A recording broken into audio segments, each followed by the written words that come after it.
যোৱা 7 ডিচেম্বৰ 2023 তাৰিখে শ্ৰীমতী ইচিতা হাজৰিকাই 2022-23 বৰ্ষৰ ইউনাইটেড কিংডমৰ ইউনিভাৰ্চিটি অফ নিউ কেছেলৰ পৰা Master of Science in Clinical Psychology degree লাভ কৰে।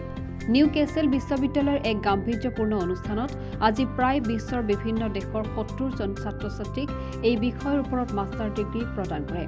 এই 2022-23 বৰ্ষত ভাৰতৰ কেইবাগৰাকী ছাত্ৰ-ছাত্ৰী এই ডিগ্ৰী লাভ কৰে আৰু অসমৰ একমাত্ৰ ডক্টৰ কিশোৰ হাজৰিকাৰ জীয়ৰী শ্ৰীমতী ইচিতা হাজৰিকাই এই ডিগ্ৰী লাভ কৰি বিশ্বনাথ অঞ্চললৈ গৌৰৱ কঢ়িয়াই আনে।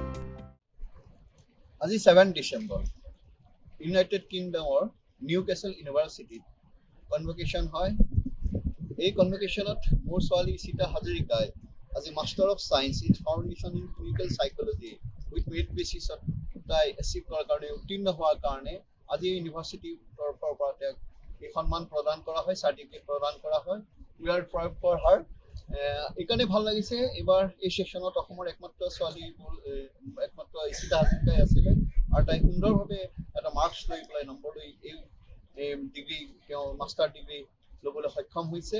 গতিকে মই গৌৰৱ অনুভৱ কৰিছোঁ, আমাৰ পৰিয়ালৰ সকলো সদস্যই গৌৰৱ অনুভৱ কৰিছে। ইয়াৰ লগতে আমাক যিসকলে ধন্যবাদ আৰু কৃতজ্ঞতা দিছে, আমাৰ অঞ্চলৰ বিশ্বনাথবাসী হওক, অসমৰ বিভিন্ন প্ৰান্তৰ পৰা হওক, সকলোলৈ মই ধন্যবাদ জ্ঞাপন কৰিছোঁ।